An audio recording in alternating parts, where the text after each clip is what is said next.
नमस्कार. आस्था लर्न्स या आमच्या एज्युकेशन चॅनेलमध्ये सर्वांचं स्वागत. आज आपण एका वेगळ्या विषयावर चर्चा करणार आहोत आणि तो विषय म्हणजे ब्ल्यू व्हेल. आता अर्थात हा ब्ल्यू व्हेल मासा की सस्तन प्राणी हा प्रश्न नेहमी उपस्थित राहतो.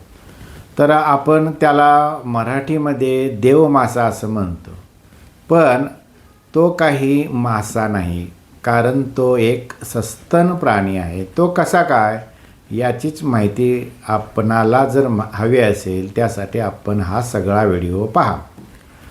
सर्वात महत्त्वाचं म्हणजे हा ब्ल्यू व्हेल आहे तो समुद्रात राहतो, खोल पाण्यापर्यंत तो पोहतो आणि हा जगातील सर्वात मोठा सस्तन प्राणी आहे. या माशाचं जे वजन आहे ते 150 टन ते 200 टन असू शकते. 200 टनाहूनही अधिक मोठे मासे असतात. म्हणजे हा महाकाय प्राणी आणि याला लागणारं खाद्य किती लागत असेल याची कल्पना करा. या माशाची लांबी साधारणपणे 25 मीटर ते 30 मीटर असू शकते. म्हणजे सर्वसाधारणपणे 110 फुटापर्यंत त्याची लांबी असू शकते. एवढी प्रचंड लांबी आणि वजन आहे ते 150 ते 200 टनापेक्षा जास्त असतं.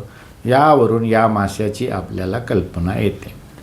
आता आपण वळूयात ते म्हणजे हा मासा सस्तन का. म्हणजे हा मासा अर्थात नाहीच आहे, पण तो एक सस्तन प्राणी आहे आणि त्याला ब्ल्यू व्हेल असं नाव आहे. मराठीमध्ये आपण म्हणताना देवमासा असं म्हणतो. आता याचं सगळ्यात महत्त्वाचं वैशिष्ट्य म्हणजे हा फुफ्फुसाने श्वसन करतो. तुम्हाला प्रश्न पडला असेल की पाण्यात फुफ्फुसाने कसं काय श्वसन करतो, तर तो पाण्यामध्ये श्वसन करत नाही. तो समुद्रात असताना बराच वेळ आपला श्वास कोंडून धरू शकतो आणि त्याला ज्यावेळी गरज वाटेल तेव्हा तो सुळकी मारून समुद्राच्या वर येतो आणि त्याच्या डोक्यावर एक छिद्र असतं. त्या छिद्रातून तो आपण घेतलेली जी हवा आहे तो हवा प्रचंड वेगाने सोडतो. त्यामुळे तो एक फवारा वाटतो आणि कारंजांसारखे त्याचे तुषार बाहेर पडतात. आता श्वास सोडल्यानंतर तो बाहेर आल्यावर पुन्हा श्वास घेतो आणि समुद्रात डुबकी मारतो. म्हणजे अर्धा तासापेक्षा किंवा 2 तासापेक्षाही जास्त वेळ तो पाण्यात विदाऊट श्वसन तो राहू शकतो. हे त्याचं वैशिष्ट्य आहे.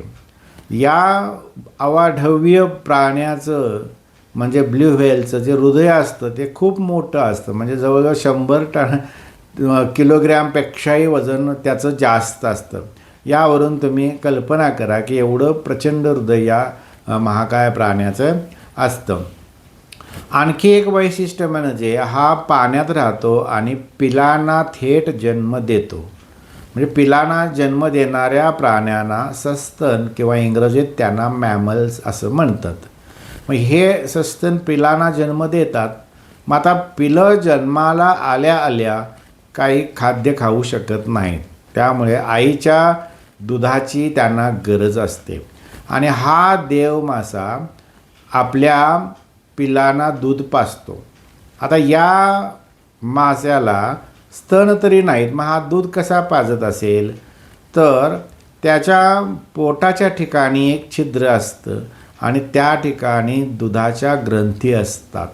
ज्यावेळी पिल्लू त्या पोटाच्या जवळ असणाऱ्या छिद्राजवळ येतं त्यावेळी पिल्लू तोंड उघडतं आणि त्याच क्षणी हा ब्ल्यू व्हेल आहे तो प्रचंड शक्तीने दूध जे म्हणजे माशामध्ये असणारं जे दूध आहे तो प्रचंड वेगाने सोडतो. आता या माशाच्या पिलांना किंवा माशांना ओठ नसतात आणि स्तन नसते, त्यामुळे ते दूध ओढून घेऊ शकत नाहीत आणि हे दूध पाण्यामध्ये मिसळत नाही, तर ते खूप घट्ट असतं, मलईदार असतं आणि चिकट असतं. या स्निग्ध पदार्थ त्यामध्ये मोठ्या प्रमाणात असतात.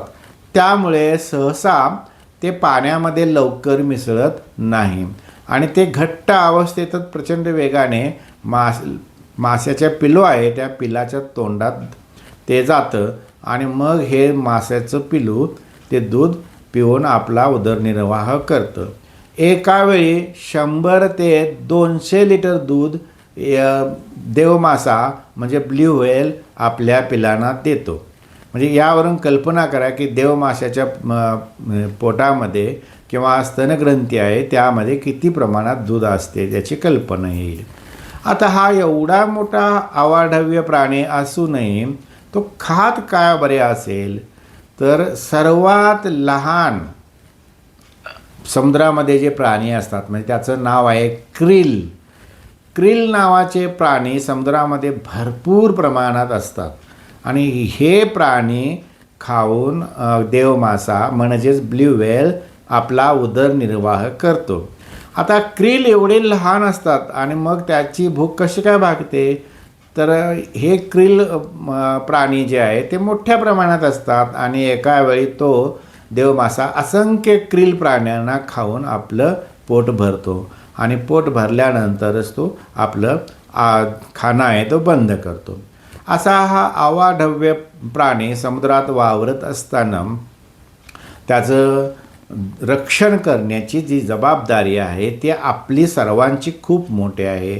कारण हा दुर्मिळ प्राणी आहे आणि जगातील सर्वात मोठा जलचर प्राणी आहे, जगातील सर्वात मोठा सस्तन प्राणी आहे आणि अशा प्राण्याचं रक्षण करणे किंवा जैवविविधता टिकवण्यासाठी हा प्राणी जो आहे तो जतन करणे हे तुमची आमची सर्वांची जबाबदारी येऊन पडते. म्हणूनच आपण ब्ल्यू व्हेलची माहिती केवळ घेत असताना त्याचं वैशिष्ट्य पाहत असताना त्याची रक्षणाची ही जबाबदारी आपल्यावर येऊन पडते.